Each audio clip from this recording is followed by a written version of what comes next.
Ensemble, chantons ces paroles. Prosternez-vous devant votre roi. Adorez-le de tout votre cœur. Prenons le temps de penser chacune de ces paroles.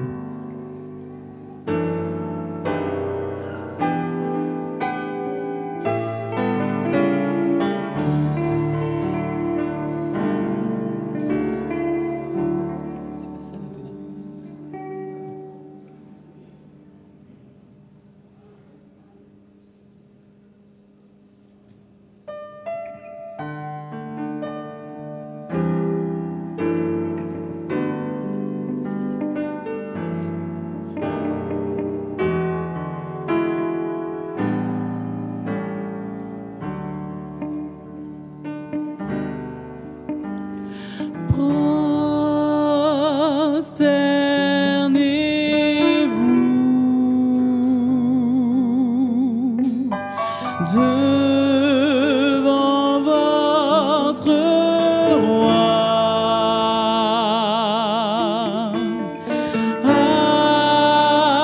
adorez-le de tout votre cœur. Faites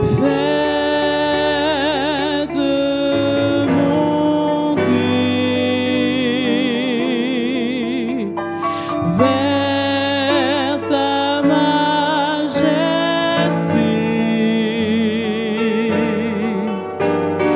des chants de gloire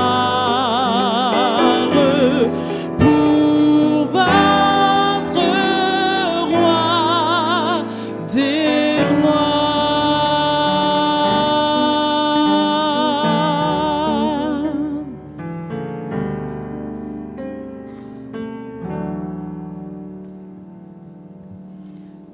Éternel, Dieu d'Abraham, d'Isaac et de Jacob, nous voulons en cet instant, Seigneur, t'adorer, te louer, te rendre gloire pour ton nom. Voici ton peuple venu à ta sainte convocation et nous voulons, Seigneur, te rendre toute la gloire qui t'est due. Alors, Père, honore-nous de ta présence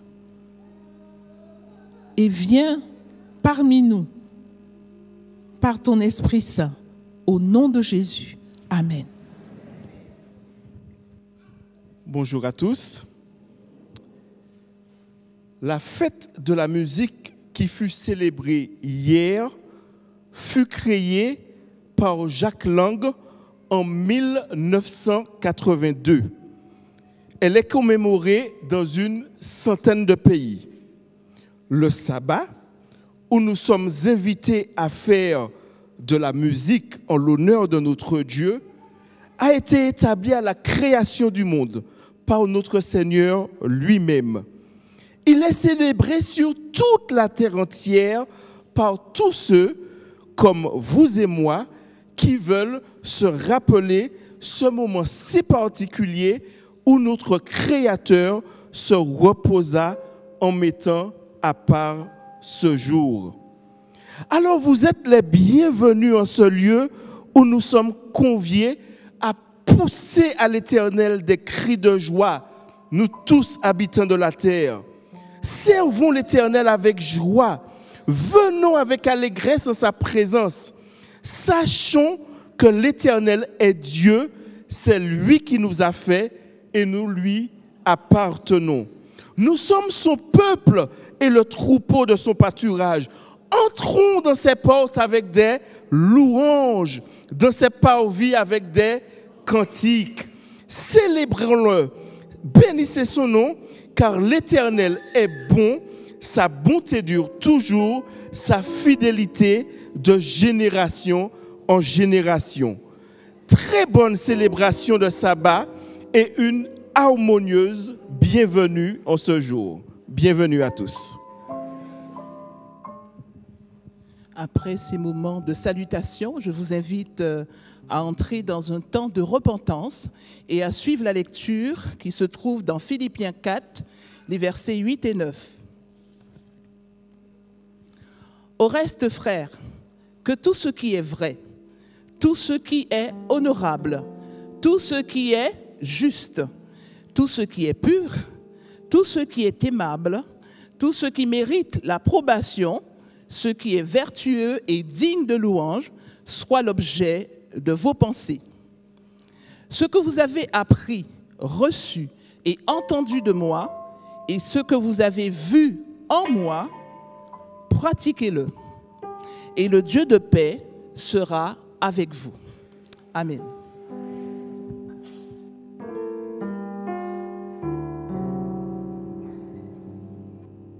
Tire nos cœurs à lui en ce jour.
Seigneur, mi levanto para ti.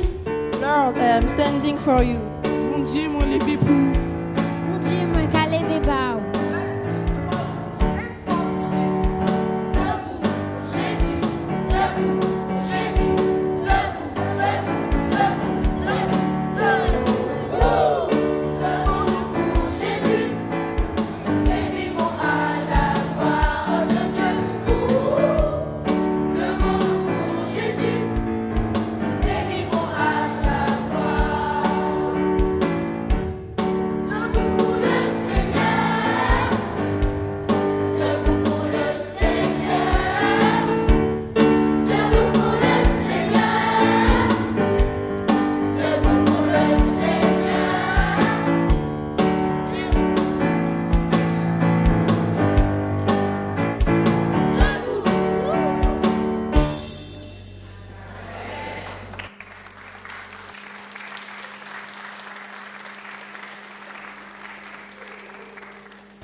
chant des enfants. Et pour continuer dans l'effort, dans le bienvenu pour le Seigneur, c'est marrant, les grands esprits se rencontrent. C'est pas de ma faute, hein. Mais l'esprit des enfants rencontre mon esprit grand. C'est marrant, ça vous fait pas rire. Continuons dans le bienvenu, je vous invite à vous lever et à vous tourner vers quelqu'un à côté de vous. Vous avez le choix, la droite, la gauche, le derrière ou le devant. Levez-vous ceux qui le peuvent, hein, bien sûr. Faut s'en sentir quand même à l'aise. Ceux qui me connaissent savent que les accolades, c'est pas mon truc, donc on va pas forcément s'accolader, mais on peut se donner un peu de comme ça. Et on va chanter ensemble Bienvenue dans la famille. Et on va le penser quand on va le dire.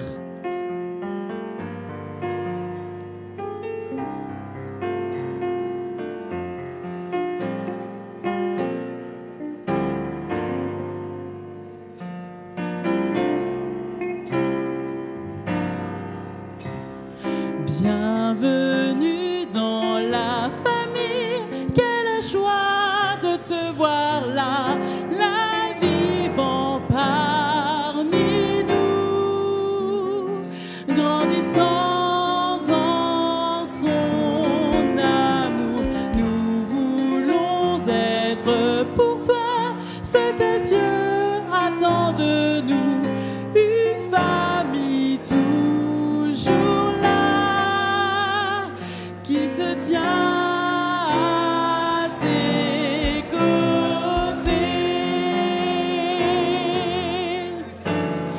Apprenons à nous aimer toujours, plus chaque jour, que toutes nos paroles soient remplies de son amour.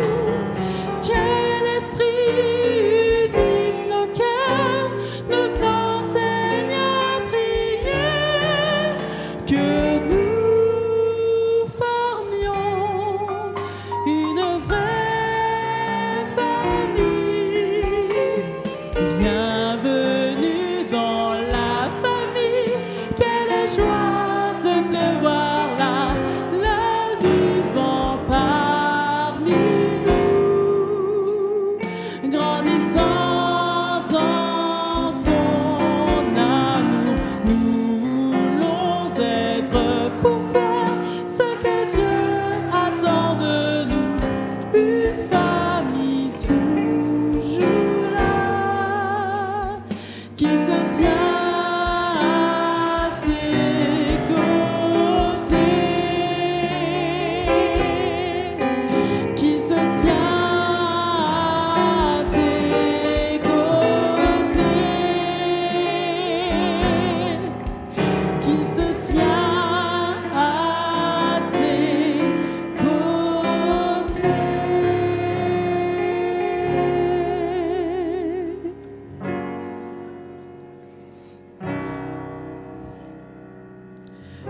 Nous voulons être une famille parce qu'un miracle s'est produit. Nous sommes une famille parce qu'un miracle s'est produit. Un don si précieux, sa mort à la Pâque nous ouvre les yeux et aujourd'hui, nous sommes une famille. Alors, comme dans toutes les familles, c'est pas tous les jours facile. Parfois, on a envie de... Mais on est une famille. Et c'est ça le plus important. N'oubliez pas ça aujourd'hui. Vous avez une famille dans l'Église grâce à l'amour de Jésus.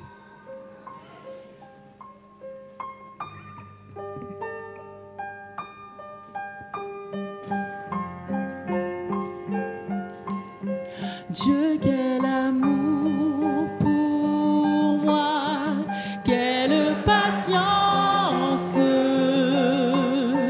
tu as conduit vers toi, mon ignorance.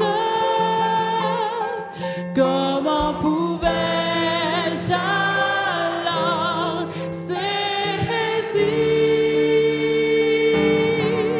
ce que ton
si grand miracle. Un si grand miracle, un don si précieux. Ta mort à la Pâque nous ouvre les yeux. Ton salut remplace ma condamnation. Mon péché s'efface par ta rédemption. Loué sois-tu, Dieu Tout-Puissant. Loué sois-tu, Dieu Tout-Puissant. Loué sois-tu, Dieu Tout-Puissant.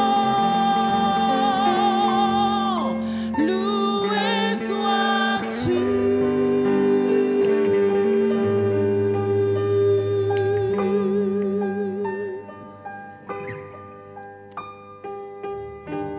Loué soit le Seigneur pour tous les dons et les talents qu'il donne à son Église.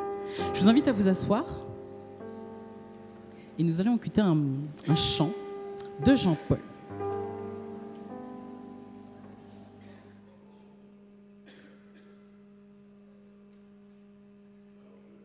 De bien vouloir prier pour ma famille et moi, afin que nous puissions mettre en pratique.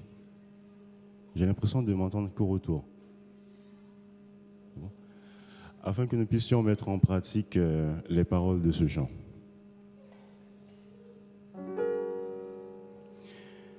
Je lève mes yeux vers le Dieu de Moïse. Je lève mes yeux vers le Dieu de Jacob. Je lève mes yeux vers le Dieu d'Isaac. Je lève mes yeux vers le Dieu d'Abraham. Quand je ne sais plus vers qui me tourner, quand pour moi tout est sombre, sans espoir, j'ai besoin d'un bras pour me relever, un sincère, fort fidèle, parfait et pur. Je lève mes yeux vers le Dieu de Moïse. Je lève mes yeux vers le Dieu de Jacob. Je lève mes yeux vers le Dieu d'Isaac. Je lève mes yeux vers le Dieu d'Abraham. Quand les sanglots m'emportent et m'inondent, quand la douleur me déchire, m'affaiblit, la force de vivre n'est pas en ce monde. Alors je la cherche en ce Dieu béni. Je lève mes yeux vers le Dieu de Moïse. Je lève mes yeux.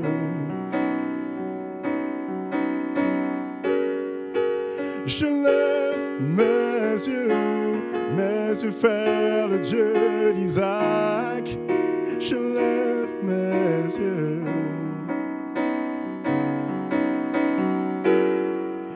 Quand rempli de joie, je veux partager ce que m'apporte la vie avec lui, pour le remercier et le glorifier, simplement vers lui.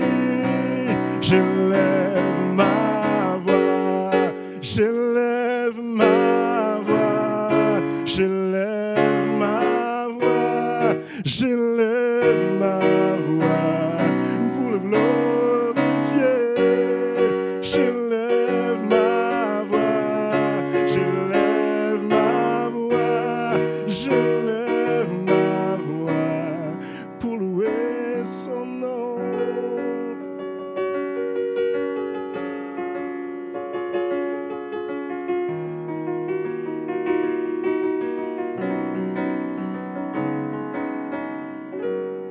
Je lève mes yeux vers le Dieu de Monique. Je lève mes yeux vers le Dieu de Julio. Je lève mes yeux vers le Dieu d'Olivio. Je lève mes yeux vers le Dieu de Sylviane. Je lève mes yeux vers le Dieu de Gaston. Je lève mes yeux vers le Dieu de Sandra. Je lève mes yeux vers le Dieu de Lucia. Je lève mes yeux vers le Dieu de Mamaï. Je lève mes yeux vers le Dieu d'Angélique. Je lève mes yeux vers le Dieu de Gladys. Je lève mes yeux vers le Dieu d'Isaac. Je lève mes yeux vers le Dieu d'Abraham.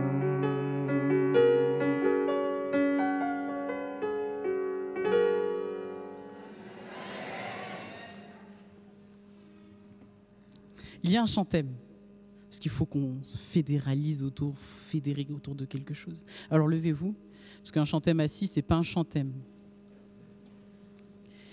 Et quand vous êtes debout, on dirait une petite armée. Et Dieu a une armée qui se lève pour lui obéir et pour le servir.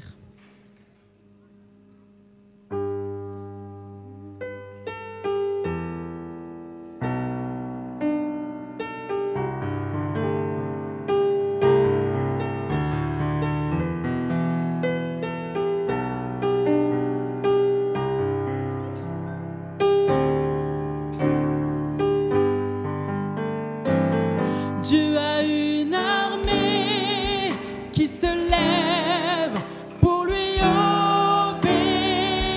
Dieu a une armée qui se lève pour le servir. Peuple de Dieu, lève tes mains pour l'adorer. Peuple de Dieu, ouvre ta bouche. Dieu veut parler. C'est l'Esprit de Dieu qui l'a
Je vous invite à prendre Juge 6, le verset 14. Il est dit, l'Éternel se tourna vers lui et dit, « Va avec cette force que tu as et délivre Israël de la main de Madian. N'est-ce pas moi qui t'envoie? Amen. »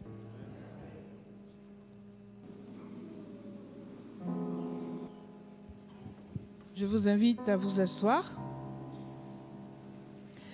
C'est la journée de l'école du sabbat. Pour ceux qui ne le sauraient pas encore ou qui l'auraient raté, eh bien, vous le savez, on l'a assez répété depuis ce matin, avec le thème « Va avec cette force que tu as ».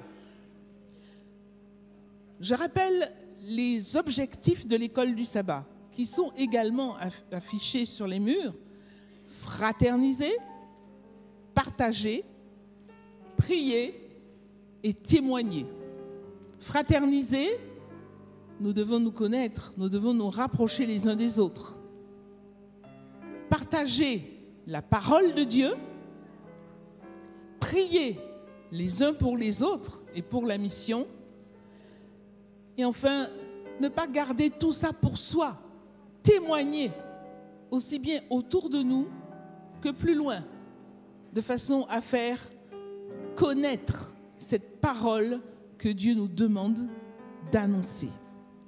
Ce matin, l'école du sabbat est heureuse de vous présenter 2 de ses membres qui vous adresseront la parole de la part du Seigneur, 2 jeunes. Tout d'abord, Steven. Steven, veux-tu te lever? Steven a 11 ans et il appartient à la section mise au point. C'est lui qui commencera.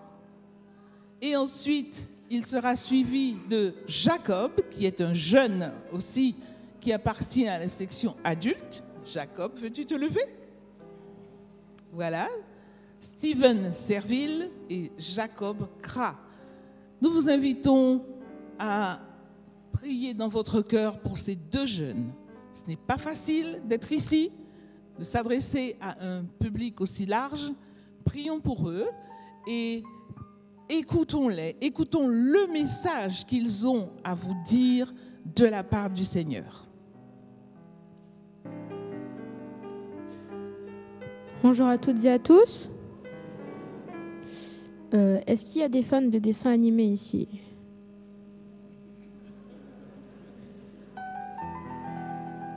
Ok. Donc vous avez sans doute déjà entendu parler de l'histoire de Popeye.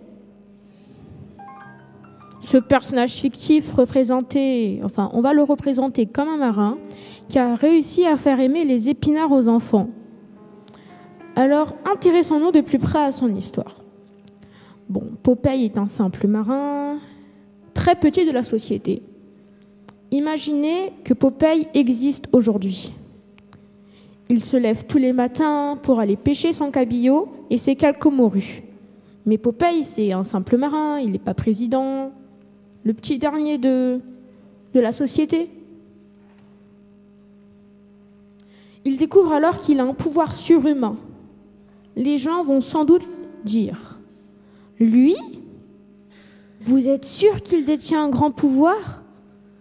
Popeye lui-même va sans doute penser « Je suis trop petit pour être si fort. » Pourtant, il va avoir le courage et la force, ce qui va lui permettre de montrer aux gens qu'il n'est pas indigne et qu'il est capable de les aider. Son histoire ressemble beaucoup à un personnage biblique. Il était là, le petit dernier de la famille, la plus pauvre de la tribu de Manassé. Il se cachait pour battre du froment dans un pressoir. Normalement, un pressoir sert à presser le raisin. Mais lui, il devait se cacher sa récolte pour qu'elle ne soit pas pillée par l'ennemi. Ah, ces Madianites, depuis 7 ans qu'il leur menait la vie dure. Alors, vous avez deviné c'est qui? Alors, c'est qui? Alors, c'est bien sûr Gédéon. Malgré ses doutes, ses questions, les signes qu'il a demandés à l'ange, l'épreuve de la source, l'appel à la bataille, Gédéon a su garder la foi et a obéi à l'ordre de Dieu. Va avec cette force que tu as. En faisant confiance à Dieu, il a réussi à passer du statut de jeune homme peureux à celui d'un libérateur qui obtient une grande victoire sans avoir ni à se battre, ni à laisser des hommes. Regarde-toi, Gédéon. Tu es peut-être petit, le petit dernier de ta famille, mais tu vas devenir grand, très grand, car c'est le Seigneur qui t'envoie et tu es sous sa protection. Maintenant, écoutons avec Jacob les exploits que Dieu a accomplis par ce personnage exceptionnel qu'a été Gédéon.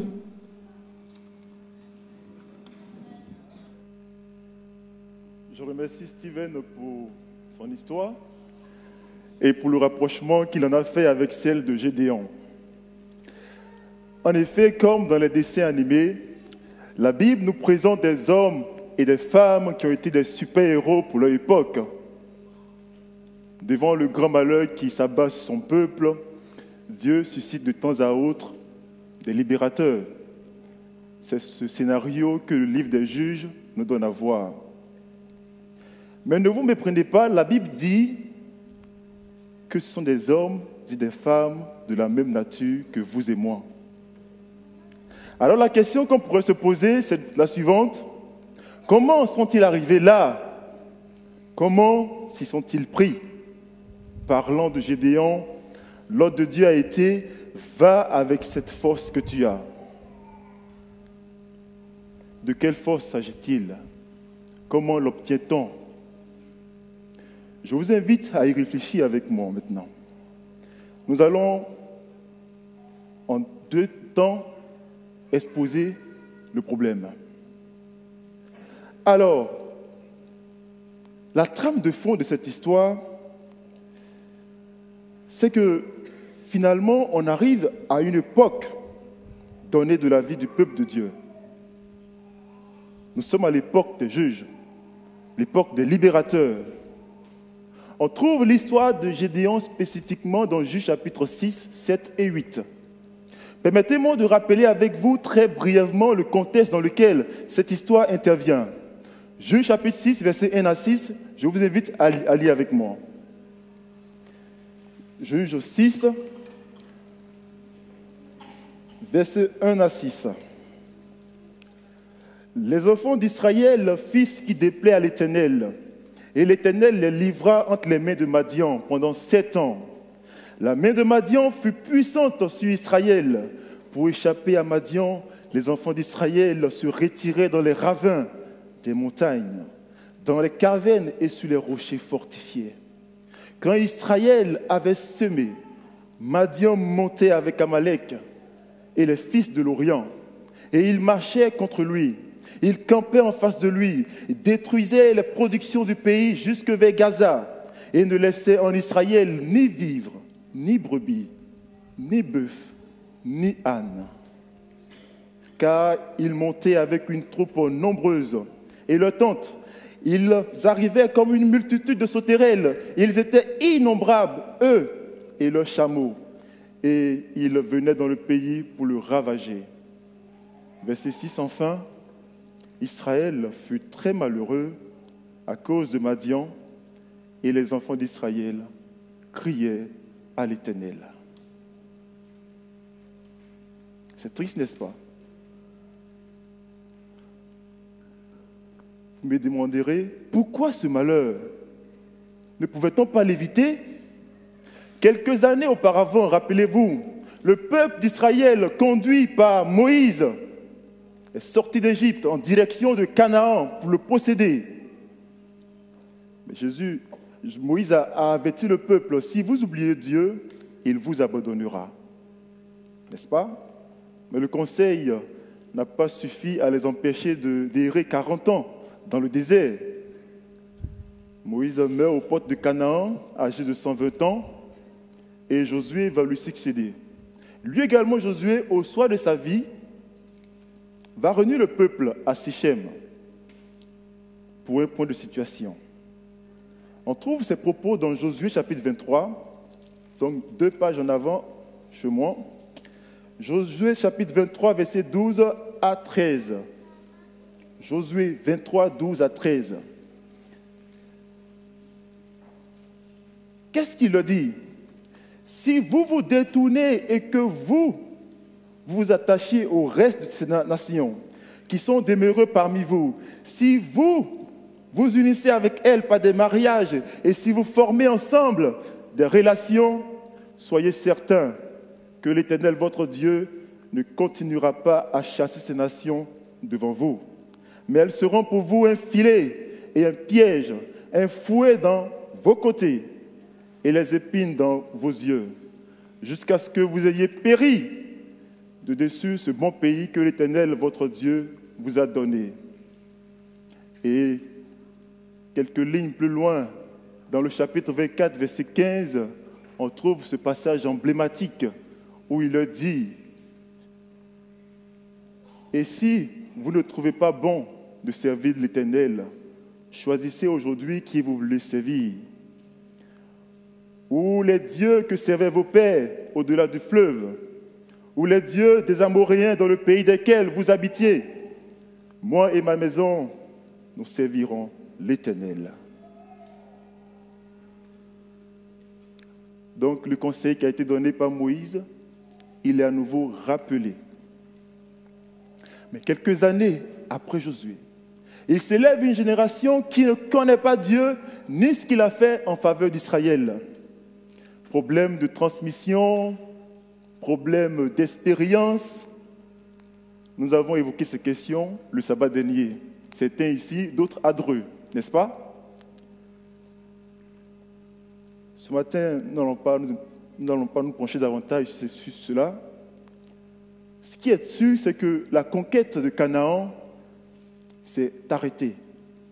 Les mariages hébraïco-cananéens sont devenus monnaie courante, et avec eux, l'adoration des Baals.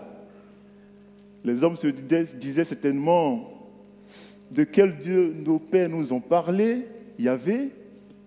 Est-ce que ce Dieu-là même, il a vu la beauté des filles de Canaan pour nous interdire de nous marier à elles? Samuel résume très bien cette époque dans le dernier chapitre du livre des Juges, chapitre 25, verset 25.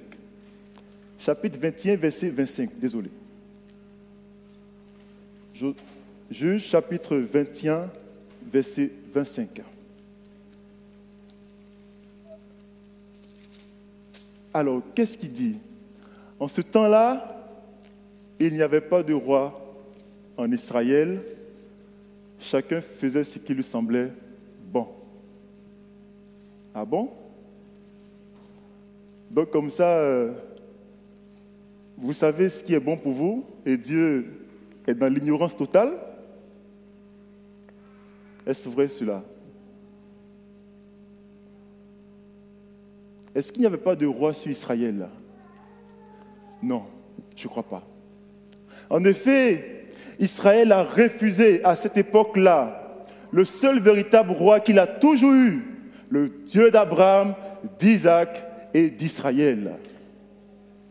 Nous arrive-t-il aussi quelquefois de rejeter de temps à autre Jésus notre Seigneur, de dire comme Pierre, je ne le connais pas, puis je ne l'ai jamais connu.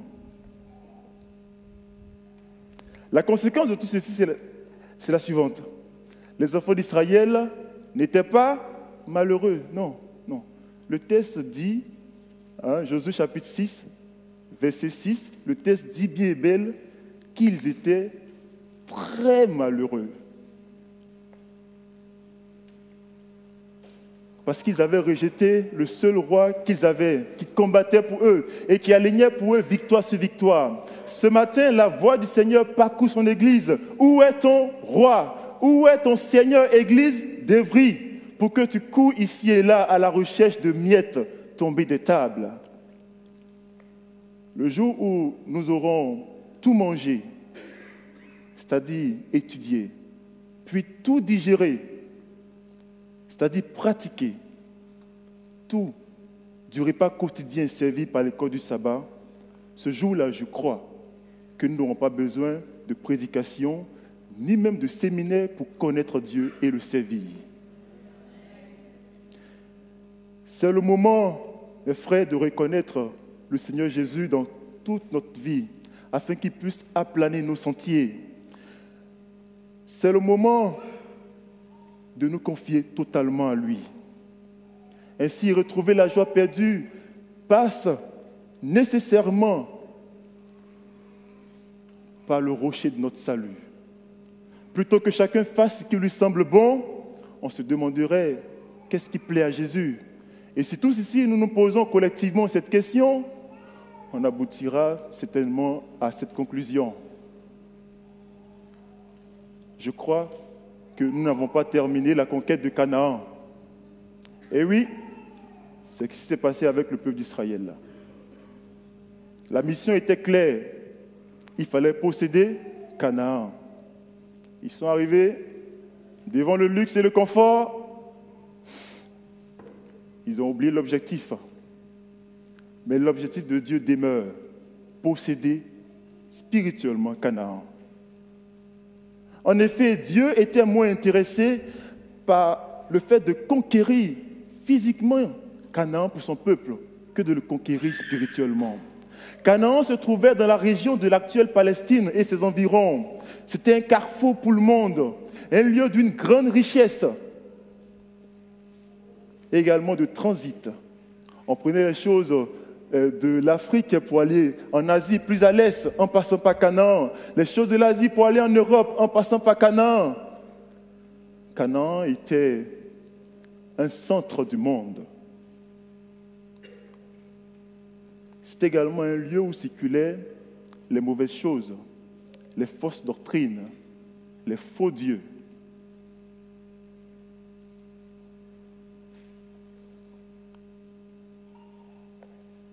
Canaan était l'endroit de la terre où il faisait bon vivre, le pays où coule le lait et le miel. Qui avait le contrôle sur Canaan pouvait influencer d'une manière durable et décisive le reste du monde. Dieu, dans son amour infini, ne pouvait pas laisser Canaan sous le contrôle du malin. En clair, je vous dis que donner Canaan à son peuple était une preuve d'amour de Dieu pour l'humanité entière. Il fallait vaille que vaille installer ce peuple à Canaan. Dieu voulait porter un coup dur à l'avancée du mal. Il voulait que de ce point stratégique, sa parole puisse aller dans les 4 directions. Au nord, plus à l'est, à l'ouest, on va trouver l'Europe. L'autre côté, le fin fond de l'Asie. Plus bas, l'Afrique. Dieu voulait utiliser Canaan comme un moteur pour propager l'évangile à travers l'univers entier. Dans le livre de Patriarches et Prophètes, Madame White écrit ce qui suit. Je vous invite à le lire avec moi. Dieu avait placé son peuple en Canaan pour faire une digue puissante contre le flot de l'iniquité qui menaçait de submerger le monde. C'est fort, n'est-ce pas? C'est-à-dire que le peuple de Dieu était là pour arrêter le mal. Est-ce que vous pensez aujourd'hui que nous arrêtons suffisamment le mal? Que nous empêchons le mal de se propager? La question, je pense, est difficile à répondre. Comme aujourd'hui, ce matin, qu'ont-ils vu chez toi? Qu'ont-ils vu dans ta maison? Aujourd'hui, où se trouve Canaan? Pour me répondre, Angélique pourrait très bien entonner le 392. De Canaan, qu'enverrons-nous le céleste? Eh bien, je dirais à Angélique, stop, s'il te plaît, pas aujourd'hui, pas cette fois, d'accord, on chantera une prochaine fois.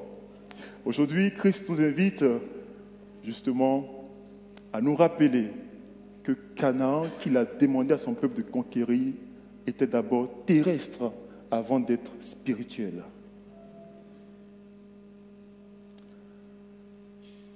Aujourd'hui, Canaan n'est plus en un lieu, la Palestine, non. Canaan est partout. On trouve le lait, on vit dans le lait et le miel sur les 5 continents.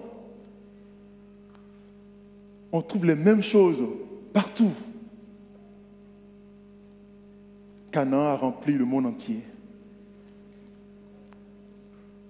Dieu nous invite à conquérir Canaan et à le posséder spirituellement. C'est à juste titre que l'apôtre Paul pouvait écrire dans 2 Corinthiens 10, verset 5, que notre mission est d'amener toute pensée captive à l'obéissance du Christ. Espérance 2019 était justement l'une de ces batailles qu'il fallait mener. N'est-ce pas? Nous l'avons célébré la semaine dernière avec des chiffres. Mais je pense que c'est une bataille parmi tant d'autres. Certes, la victoire, elle est acquise parce que Jésus est mort déjà sur la croix pour que le salut soit répandu sur la terre. Mais il y a des batailles qui doivent être menées au quotidien. Et ces batailles-là sont davantage importantes. Elles se remportent individuellement, mais aussi au sein de nos familles, comme vu ce matin à l'école du sabbat. C'est alors seulement que la victoire se ressentira à l'échelle de l'Église. Et pour nous donner l'exemple, Jésus nous envoie ce matin le personnage de Gédéon. Gédéon, l'homme de la situation. Steven vous a présenté très succinctement Gédéon. Qui est-il réellement? Découvrons-le ensemble. Je ferai avec vous quelques remarques sur cet homme de la situation. Lisons ensemble dans Juge chapitre 6, versets 11 à 12. Le peuple de Dieu a crié à l'Éternel. Ils ont dit, Seigneur, nous sommes malheureux entre les mains des Madianites. Seigneur, secoue-nous. Et Dieu va répondre à leur prière. Juge 6, 11 à 12. Puis vint l'ange de l'Éternel, et il s'assit sous le térébinthe d'Ophra, qui appartenait à Joas, de la famille d'Abiézer. Gédéon, son fils, battait du froment au pressoir pour le mettre à l'abri de Madian. Verset 12 enfin, l'ange de l'Éternel lui apparut et lui dit, « L'Éternel est avec toi, vaillant héros. »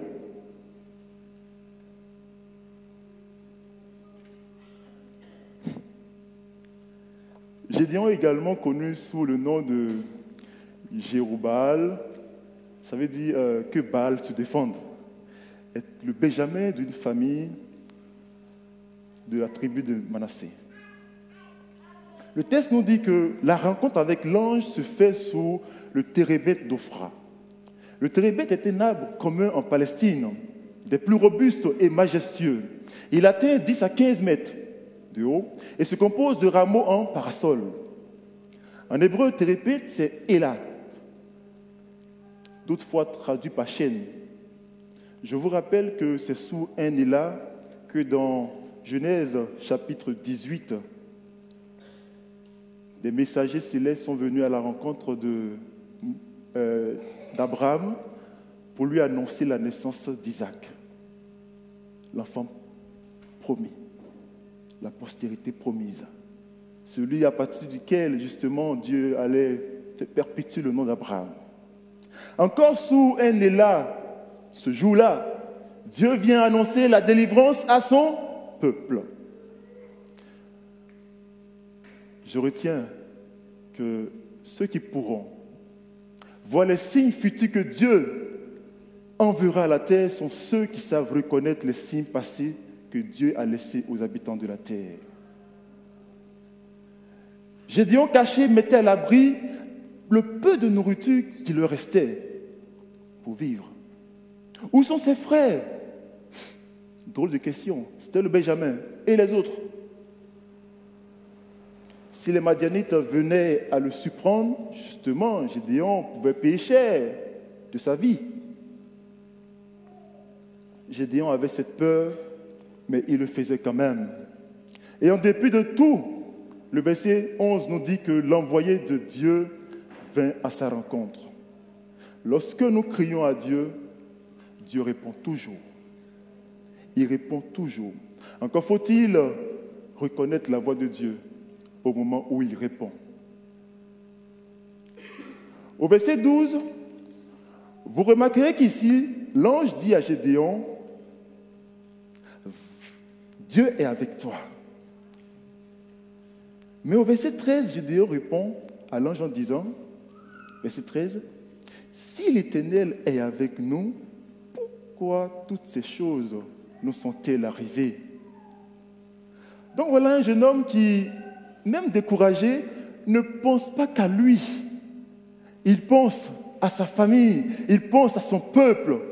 Autrement, il est en train de dire à l'ange que, tu sais quoi, mon cas, bon, c'est pas bien important, d'accord? Ce qui compte vraiment pour moi, c'est la situation de ma famille et de mon peuple. Il met l'intérêt du peuple de Dieu au-dessus de lui-même.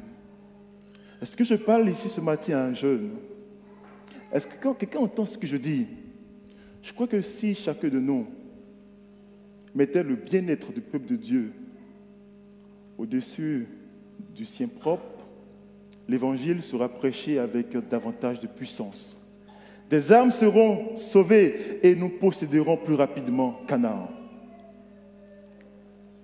Toujours au verset 12, alors que Gédéon avoue sa faiblesse à Dieu et celle de son peuple face au drame qui les frappe, Dieu voit en Gédéon quelque chose que Gédéon ne voit pas encore.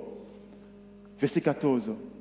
L'Éternel se tourne vers lui et dit, va avec cette force que tu as et délivre Israël de la main de Madian. N'est-ce pas moi qui t'envoie? Dieu voit que Gédéon a de bonnes dispositions. L'homme regarde à ce qui frappe aux yeux, mais l'Éternel regarde au cœur. Si vous n'ouvrez pas votre cœur entièrement à Jésus, ce qui frappe les yeux pourra certainement tromper les hommes, mais cela vous disqualifiera de ce qui compte vraiment aux yeux de Dieu. Au verset 15 à nouveau, Gédéon reconnaît sa faiblesse. Ah mon Seigneur, avec quoi délivrerai-je Israël? Voici, ma famille est la plus pauvre en Manassé et je suis le plus petit dans la maison de mon père. Ce matin, je suis venu vous parler de force, mais le personnage que je vous présente, ça fait déjà 2 reprises où il dit « Seigneur, tu sais quoi, voilà, je suis faible. » Gédéon dit à Dieu « Seigneur, quelqu'un d'autre, je ne peux pas. » Mais Dieu dit à Gédéon que tu es capable. Car va avec cette force que tu as, c'est va avec la force de Dieu. C'est va en faisant confiance à Dieu. C'est va en te reposant entièrement sur Dieu. La toute-puissance du ciel est disponible pour l'actionner. Dieu demande juste de trouver un cœur qui veut lui faire confiance. Paul l'a expérimenté lorsqu'il nous dit dans 2 Corinthiens chapitre 12, verset 5, « Et il me dit, ma grâce te suffit. Car ma puissance s'accomplit dans la faiblesse. Je me glorifie donc bien plus volontiers de mes faiblesses, afin que la puissance de Christ repose sur moi. » Dans ses conseils à Timothée, dans 2 Timothée, chapitre 1er, verset 7, Paul va plus loin lorsqu'il nous dit « Car ce n'est pas un esprit de timidité que Dieu vous a donné, mais un esprit de force, d'amour et de sagesse. » Plutôt, le prophète Isaïe avait dit la même chose, mais autrement. Ésaïe 40, je veux qu'on puisse le lire ensemble. Ésaïe 40, versets 29 à 31.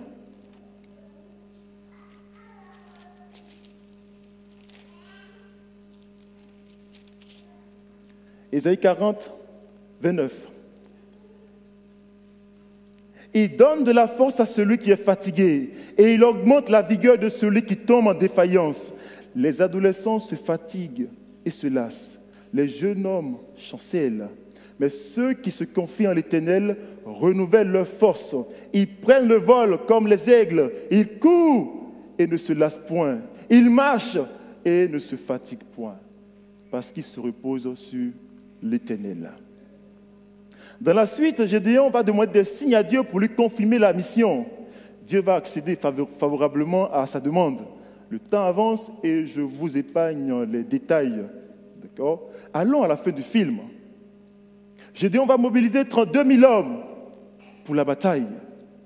Mais au final, après plusieurs épreuves, Dieu va éliminer des candidats, voilà, pour ce combat-là, pour ne pas que la gloire revienne aux hommes, mais que la gloire revienne à Dieu seul. Il va en rester 300 qui vont se retrouver effectivement sur le champ de bataille. Et savez-vous combien parmi ces 300 ont réellement combattu ? Le chiffre m'a étonné. 0. Je dis bien 0. Chapitre 7, juge toujours, chapitre 7, versets 20 à 21. Qu'est-ce qui nous est dit ?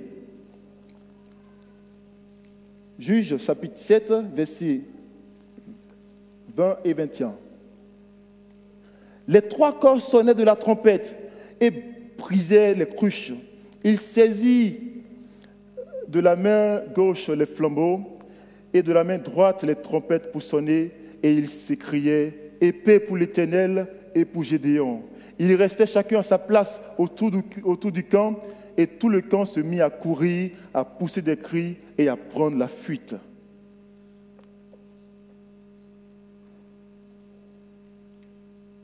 Vous remarquez ce qui se passe là? Ils vont combattre Madian avec quoi? Des trompettes et des cruches. Et Dieu sème la confusion dans le camp des Madianites. Voyez-vous, cette victoire, comme celle de Jéricho, nous rappelle ce que Moïse avait dit des années plus tôt au peuple d'Israël, dans Exode 14, verset 14. « L'Éternel combattra pour vous, et vous gardez le silence. » Quand nous pensons évangélisation, faisons notre part et laissons Dieu faire son job. Car ce n'est pas pour baptiser que Christ nous a envoyés, mais pour prêcher l'évangile. Et puis, il dit encore plus loin que la prédication de l'évangile est une folie pour ceux qui périssent, mais pour ceux qui sont sauvés, c'est une puissance de Dieu. Donc, ce n'est pas notre affaire finalement, c'est l'affaire de Dieu. C'est l'affaire de Dieu. Qu'est-ce qu'il nous demande finalement alors? Il nous demande juste de prêcher la croix par notre hospitalité. Je ne vous apprends rien, vous avez discuté de ça pendant ce matin. Par votre générosité, par l'amour du prochain. Je pense savoir que Adra aura sa vestie boutique solidaire demain et qu'en ce moment, ils ont besoin d'aide. Il y a une nuit. C'est dimanche prochain? Super. Donc voilà, il y a une occasion là justement pour évangéliser, n'est-ce pas? Voilà. Parce que c'est ce que Dieu nous demande, aider tout simplement. Le reste, c'est lui qui le fait, tout simplement. L'histoire de Gédéon s'adresse à chaque parent en ces termes. Même si la génération-ci ne semble ne pas connaître Dieu ni ce qu'il a fait pour son peuple, il est encore possible d'éduquer un enfant selon les valeurs chrétiennes. Évangéliser sa famille n'a rien à voir avec les moyens financiers. La famille de Gédéon était la plus pauvre en Israël, mais cela n'a pas empêché Gédéon de devenir un homme de foi.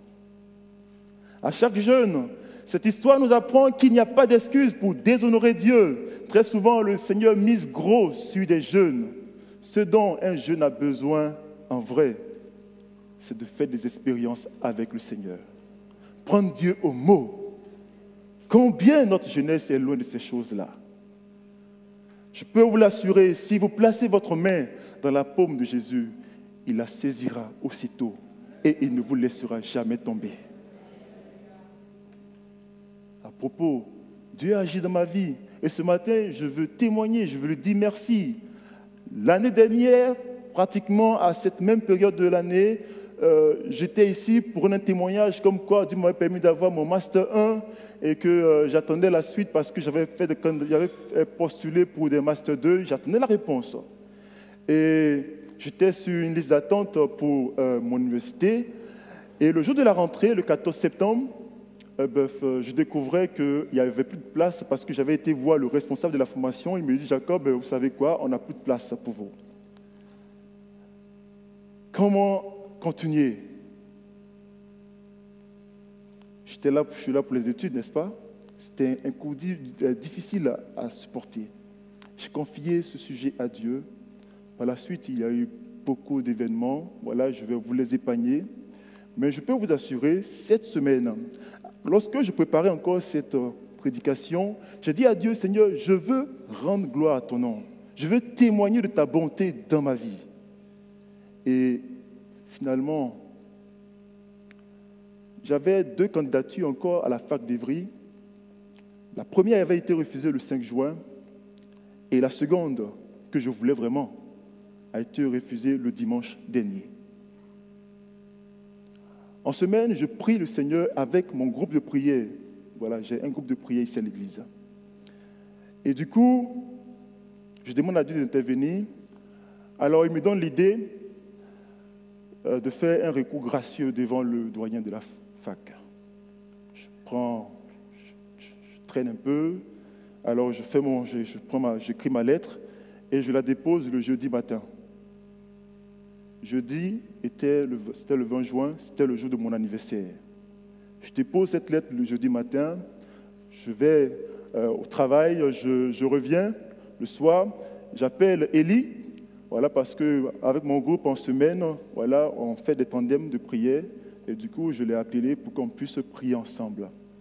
Et lorsqu'on a fini de prier, je suis allé au parc Les Cocubus faire un peu de basket, et lorsque je suis rentré, vous savez quoi? Comme les jeunes, on est toujours sur notre téléphone. Donc, je t'ai posé la balle de basket, je pris tout de suite mon téléphone. Je défile, notification, je vois un mail. Je suis curieux de savoir ce qui se passe. Je lis le mail. Vous savez quoi? La candidature qui avait été refusée le dimanche, je venais de la voir le jeudi. J'ai béni le nom du Seigneur, j'ai dit, mais Seigneur, ça, c'est le plus beau cadeau d'anniversaire que tu me fais en ce moment. Et en plus, c'est un master en alternance, en droit des collectivités territoriales. Donc, en ce moment, voilà, je recherche justement une collectivité, voilà, une structure qui pourrait justement m'accueillir pour faire avec un contrat d'apprentissage qui me permettra de suivre cette formation. Il faut faire confiance à Dieu parce que toujours, Dieu intervient. Que ce que vous avez vu de moi qui rende gloire à Dieu vous serve aussi de témoignage. Comme Dieu a repéré Gédéon, ce matin, il a repéré chacun de vous. J'aurais voulu citer tous les noms, mais ça fera long, n'est-ce pas?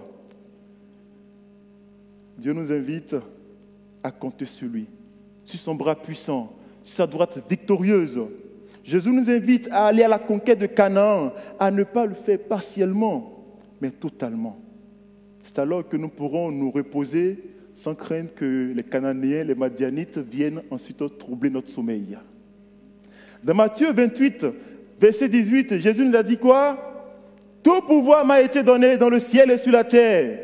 Et dans Actes chapitre 1er, verset 8, vous recevrez une puissance, le Saint-Esprit survenant sur vous, et vous serez mes témoins à Jérusalem, dans toute la Judée, dans la Samarie, et jusqu'aux extrémités de la terre. Depuis hier, c'est l'été.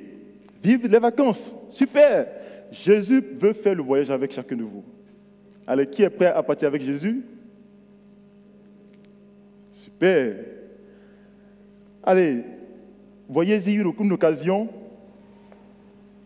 pour que le Seigneur puisse témoigner à travers vous aux extrémités de la terre où vous allez. Et pour ceux qui restent, n'oublions pas, Jérusalem, voilà, la Judée, c'est encore tout près, Samarie, voilà, c'est encore plus également près, ils sont encore à notre portée. Du coup, Restons connectés à Christ pendant ces vacances. Je vous remercie.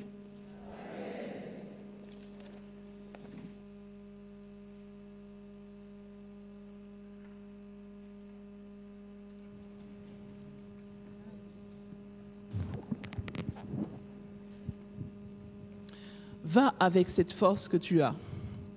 Est-ce qu'on est faible aujourd'hui? Pourquoi? Parce qu'on a Jésus.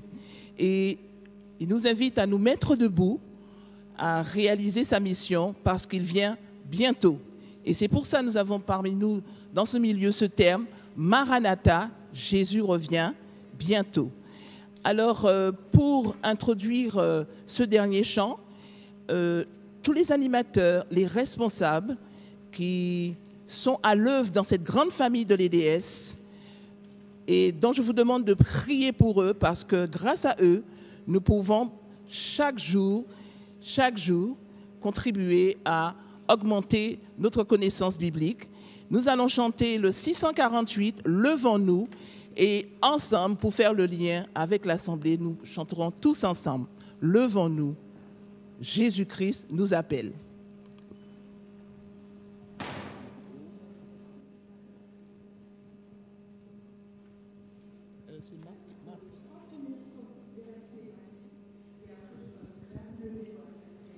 À chanter avec nous.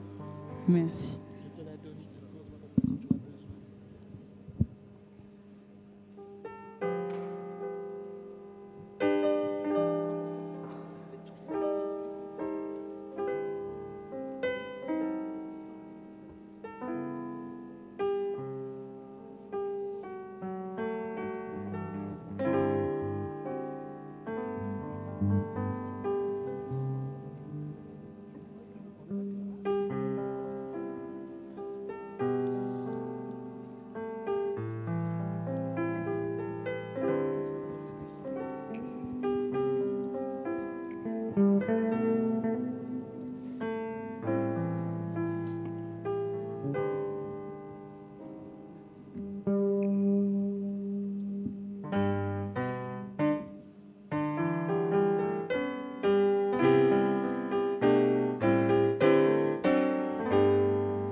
Inclinons la tête pour la prière. Éternel, notre Père, notre Dieu, en ce midi, tu nous as rappelé cet ordre jadis donné à Gédéon. Va avec cette force que tu as. N'est-ce pas moi qui t'envoie? Aujourd'hui, cet ordre est de mise et d'actualité pour chacun d'entre nous. Va, Seigneur, qualifie-nous pour la mission et que nous puissions répondre avec ferveur, avec ténacité, et que nous brandissons ton étendard dans le camp de l'ennemi, parce que nous savons que tu es avec nous et nous serons plus que vainqueurs. Merci d'être avec chacun d'entre nous. Je t'ai prié dans le beau nom de Jésus qui vit et qui règne au siècle des siècles. Amen.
La journée de l'école du sabbat continue et nous vous donnons rendez-vous cet après-midi à 16h et non 15h45.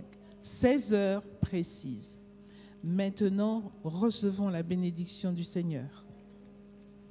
Peuple de Dieu, sois sûr que quand tu es faible et que tu te remets à Dieu, c'est alors que tu es fort. Car la puissance de Christ repose sur toi. Alors, va en paix. Et que la paix du Christ t'accompagne pendant toute cette journée et tout le reste de la semaine.